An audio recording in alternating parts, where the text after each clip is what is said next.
बड'लेण्ड इंखं टेलिभिजनाव आसाम आयेन आफाद जथुमनि लाइभ 12 जुलाइनिफ्राय आसाम आयेन आफादनि रां बावजा जथुम्मा फैगौ आगस्ट दाननि 13 अक्ट'हालागै जथुमनो लानाय आसाम आयेन आफादनि गासै हाबाफारिखौ बड'लेण्ड इंखं टेलिभिजना लाइभ फोसावगोन। मुंख'नो गोनांदि बड'लेण्ड इंखं टेलिभिजनखौ केबल लोगोसे इउटिउबआव आरो गुबुन गुबुन बिजोङाव टेलिकास्ट खालामनाय जायो। बड'लेण्ड इंखं टेलिभिजनाव आसाम आयेन आफाद जथुमनि लाइभ 12 जुलाइनिफ्राय आसाम आयेन आफादनि रांबावजा जथुम्मा फैगौ आगस्ट दाननि 13 अक्ट'हालागै जथुमनो लानाय आसाम आयेन आफादनि गासै हाबाफारिखौ बड'लेण्ड इंखं टेलिभिजना लाइभ फोसावगोन। मुंख'नो गोनांदि बड'लेण्ड इंखं टेलिभिजनखौ केबल लोगोसे इउटिउब आरो गुबुन गुबुन बिजोङाव टेलिकास्ट खालामनाय जायो। खुलुमबाय, बड'लेण्ड इंखं टेलिभिजन स्टुडिअ'आव आं उपमारानि दैमारि। दिनैनि गाहाय रादाबाव दं। मित्रजोटनि सोद्रोमाफोरा दिनै गोदोनायाव आर'नाइ लाना रांबावजा जथुमाव बाहागो लादों। सोरखारि फोसावथायफोरखौ बर' रावजों फोसावनो थाखाय एमएलए सरन बर'आ दाबि खालामदों। जायखिजाया समावनो आंखौ हमफिननो हागौ बुंदों अखिल गगৈ। आसामाव जानाय गासैबो एनकाउन्टारफोरखौ आयेनारि नायबिजिरनो अखिल गगैनि दाबि। गुवाहाटीआव पुलिसआ इरानी ग्रुपनि सानै हेकारखौ हमनो हादों। कर'नानि साग्लोबनाया बांसिन जानायखौ नोजोर होनानै बिश्वनाथ जिल्लाखौ जिल्ला खुंथाया सिमा गैयै लकडाउन फोसावबाय। सोरखारनि मावफारियाफोरा दान बान्था मोननो थाखाय मोब्लिब बिल होथारनांगौ जानायाव मोब्लिब बिफाननि मावख'आव होंगो दोंगो। शिबसागर जिल्लानि बजालनि साहा बागानाव सासे नकल डाक्टारा पुलिसजों हमजादों। जम्मु काश्मीराव भारतारि फायखिजों लक्सर इ तयबा थिउरिया हान्जानि 3 गावथारजादों। दानिया आबुं रादाब।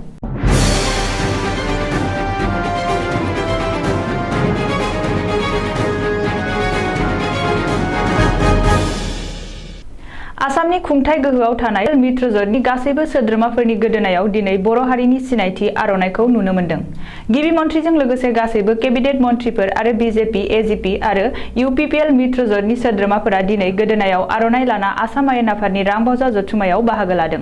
मख'नो गोनांदि आसामनि गासैबो हारि हारिसाफोरनि समान जौगाखांनायनि खामानि मावनो खोथा होनाय बिजेपि मित्रजोटआ गासैबो हारि हारिसाफोरखौ मान होनानै आसाम आयेन आफादनि रांबावजा जथुमाव सानफ्रोमबो गुबुन गुबुन हारिनि सिनायथिफोरखौ फोसावनो बिथांखि लादों आरो बे हाबाफारिखौ लागासिनो दं। बिथांखि बादियै दिनै मित्रजोटनि गासैबो सोद्रोमाफोरा गोदोनायाव आर'नाइ लाना रांबावजा जथुमाव बाहागो लायो। ओरैहाय गिबि मन्थ्रिजों लोगोसे मित्रजोटनि गासैबो सोद्रोमाफोरानो दिनै गोदोनायाव आर'नाइ लाना रांबावजा जथुमाव बाहागो लानायनि सायाव ससियेल मिडियायाव दान्थे बिदान्थे जानाय आरो सावरायलायनायखौ नुनो मोन्दों। मख'नो गोनांदि मित्रजोटनि सोद्रोमाफोरा दिनै गोदोनायाव आर'नाइ लानायखौ गोबाङानो बाख्नायदों। नाथाय गोबाङानो बेयो मोनसे बर' हारिखौ लाना राजखान्थियारि सोलो बाहायनाय आरो फैबाय थानाय उफेरा बिसायख'थियाव मित्रजोटआ बर'फोरनि भट मोननो थाखायसो बेबादि खालामदों होननानै सावरायनाय आरो अजद होनायफोरखौ नुनो मोननाय जादों। सोरखारि फोसावथायफोरखौ बर' आरो बांला रावजोंबो होनो थाखाय सानै एमएलएआ आसाम आयेन आफादनि रांबावजा जथुमाव दाबि खालामदों।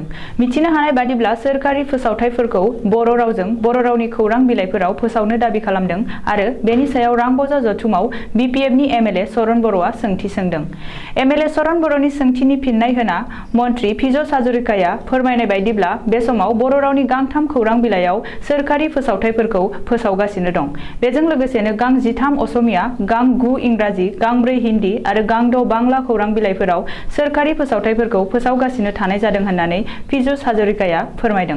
ओरैहाय सरन बर'नि सोंथिजों गोरोबफाना कमलैक्ष पुरकायस्थ'आबो बांला रावजों फोसावथाय होनो थाखाय दाबि खालामदों। पुरकायस्थ'आ बुंनाय बायदिब्ला सोरखारि फोसावथायफोरा माब्लाबा बांला आरो माब्लाबा गुबुन रावजों थाङो।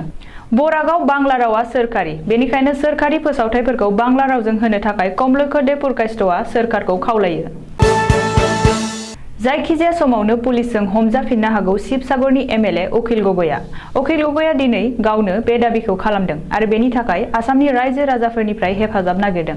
आसाम आयेन आफादनि रांबावजा जथुमाव हाबनायनि सिगां अखिल गगैआ दिनै खौरांगिरिफोरनि सिगाङाव दाबि खालामना बुंदों दि सानमारि थानानि केसनि थाखाय जायखिजाया समावनो गावखौ पुलिसआ हमफिननो हागौ। अखिल गगैया फोरमायनाय बायदिब्ला नियानि बिजिरसालिया नंखाय केस होनना राय होनायनि उनावबो सामसारि थानानि केसखौ लाना नियाया गुवाहाटी गोजौ बिजिरसालियाव थांबावदों। अखिल गगैनि सायाव फिन नायबिजिरनो थाखाय नियाया गुवाहाटी गोजौ बिजिरसालियाव आर'जलाइ गथायदों। बेनि सायाव गोजौ बिजिरसालिया दिनै खोनासंहोगोन। बबेखानि आसाम सोरखार डक्टर हिमन्त बिश्व शर्मा, नखर बिफान आरो मिरुनि नखर मन्त्रि अमित शाहया गावनि जोबथेसालिनिफ्राय उदां जानायखौ नागिराखैमोन। बेनिखायनो आसाम सोरखार आरो भारत सोरखारनि नखर बिफाना गावखौ हमफिननो सोलो बाहायगासिनो दं होननानैबो शिबसागरनि एमएलए अखिल गगैया दाबि खालामदों। आसामाव उदखारि आरो आयेन बेरेखा हाबा मावग्रा दुथांफोरनि सायाव सोलिगासिनो थानाय मोनफ्रोमबो एनकाउन्टारफोरखौ आयेनारि नायबिजिरनो दाबि खालामदों शिबसागरनि एमएलए अखिल गगैया। दिनै बिधानसभानि बाहेराव खौरांगिरिफोरजों मोगा-मोगियाव अखिल गगैया बे दाबिखौ खालामदों। बेजों लोगोसेनो आसामाव सोलिगासिनो थानाय पुलिस एनकाउन्टारफोरा दुखुनांथाव जाथाय होननानैबो अखिल गगैया बुंदों। ओरैहाय गिबि मन्त्रि डक्टर हिमन्त बिश्व शर्माया आसामखौ गावनि गोसोबादि खुंनो नागिरदों। सासे सुबुङानो गिबि मन्त्रि, बिजिरगिरि, एमएलए बायदि बायदि जानो नागिरो होननानैबो अखिल गगैया हिमन्त बिश्व शर्माखौ गोख्रों रावजों सावरायदों। गोबाव समनिफ्रायनो गुवाहाटी नोगोरमायाव पुलिसखौ उन्दुनो होआजासे मोनसेनि उनाव मोनसे एटीएमनिफ्राय रां खावनाय एबा सोरखौबा हानि ट्रेपिंआव खोख्लैनानै रां दाबिबोबाय थानाय इरानी ग्रुपनि सानैखौ गुवाहाटी नोगोरमा गरसुक थानानि पुलिसा मंगलबारनि हराव हमनो हादों। पुलिसनि सुलुङाव फोरमायनाय बायदिब्ला हमजानाय सानैनि मुङा फारियै नागेश्वर नुनिया आरो सुबक कुमार माहात्तो। बिसोर सानैबो झारखन्डनि थागिबि। आथिखालाव पुलिसा बिसोर सानैनि बेरेखायै केस रेजिस्टार खालामनानै गुवारै नायबिजिरनो लाबावदों, जाहाथे उननि समाव थाबावनाय माखासे सिखाव लोगोफोरखौ हमबावनो हायो होननानै मिथिहोदों। मिन्थिनो गोनांदि इरानी ग्रुपआ एटीएम एबा बेंक एकाउन्टनिफ्राय रां खावग्रा मोनसे सिखाव हान्जानि गें, जाय गेंआ इन्टारनेटनि जोहै दसेयावनो सोरनिबा एकाउन्टनिफ्राय रां खावो, लोगोसे सोरबा रां गोनां सुबुंखौ मबाइल, फेसबुकनि जोहै हानि ट्रेपिं खालामनानै रां दाबियो। आथिखालाव कर'नानि साग्लोबनाया बांसिन जानायाव आसाम सोरखारा सिगांनि थाखानाय एसअपिखौ थाबैनो एबा गले-गले सोलाय-सोल' खालामनो गोनां जादों।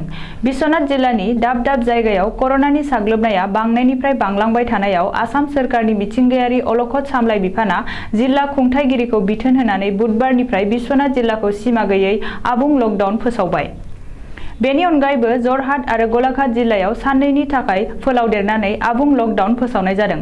नोजोर होनो गोनांदि सिगांनि एसअपि बायदिब्ला गासै मोन 7 जिल्लाखौल' रेड जन फोसावदोंमोन। नाथाय फैगौ समाव बेनिख्रुइ बांसिन जिल्लाखौ रेड जन फोसावनांनो हागौ।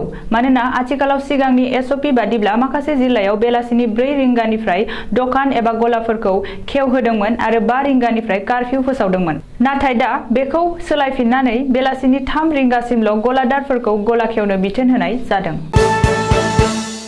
कर'नानि एसअपिखौ नेवसिनानैब्लाबो आथिखालाव मोब्लिब बिफाननि मावख'आव मोब्लिब बिल होनो थाखाय सोरखारनि गोबां मावफारियाफोरा होंगो-दोंगो सारियाव गसंनानै मोब्लिब बिल होनायखौ नुनो मोन्दों। मंगलबार आरो बुधबारखालि चिरां जिल्लानि बिजनीआव थानाय एपिडिसिएलनि मावख'आव मोब्लिब बिल होनो फैनानै होंगो-दोंगो जाफैनाय थासारिया गमामायैनो कर'नानि बे थासारियाव बयखौबो साननो गोनां खालामदों। शिबसागर जिल्लायाव थानाय बजालनि साहा बागान एबा टी स्टेट हस्पिटालाव बोसोरथाम डाक्टार महरै खामानि मावबोनाय सासे नकल डाक्टारा पुलिसजों हमजादों। पुलिसनि सुलुङाव फोरमायनाय बायदिब्ला बे हमजानाय नकल डाक्टारनि मुङा डक्टर सन्जीव कुमार देब। नकल एमबिबिएस फोरमानलाइजों डाक्टारनि खामानि मावबोदोंमोनब्लाबो जोबनायाव शिबसागर पुलिसा बिनि फोरमानलाइखौ नकल होननानै फोसावदों। आथिखालाव पुलिसा नकल डाक्टार सन्जीव कुमार देबखौ एरेस्ट खालामनानै जोबथेसालियाव दैथायहरबाय। आथिखालाव जम्मु काश्मीराव थिउरिया हान्जानि गोहोमा जोबाखै। बुधबार खालि फुंनि समाव खोला काश्मीरनि पुलवामायाव इन्डियान आर्मिनि 44 नं राष्ट्रीय राइफल आरो सीआरपीएफनि मोनसे जथाय अपारेशन खालामनायाव लक्सरी तयबा मुंनि मोनसे थिउरिया हान्जानि गासै साथामा आर्मिनि गुलिजों गावथारजादों। लोगोसे गोबां बिबांनि हाथियार आरो गुलि बारुद बोखांनो हादों। आर्मिनि सुलुङाव फोरमायनाय बायदिब्ला थिउरिया हान्जानि साथामनि गेजेराव सासेया पाकिस्ताननि नोगोरारि आरो गुबुन सानैया काश्मीरनिनो थागिबिमोन। 3 घन्टानिबो बांसिन सम मोन्नैबो बिथिंनिफ्राय गुलि गावलायलायनायाव इन्डियान आर्मिया रकेट लान्चारबो बाहायनो गोनां जादोंमोन। मानोना थिउरियाफोरा जाय न'आव थाखोमादोंमोन बै न'निफ्रायनो बिसोरो गुलि गावहरफिनदोंमोन। अदेबानि बे अपारेशनाव आर्मि एबा सीआरपीएफ जवाननि जेबो खहा जायाखै होननानै सुलुङाव मिथिहोबावदों। दिनैनि रादाबा एसेनोसै। गोजोन्थों।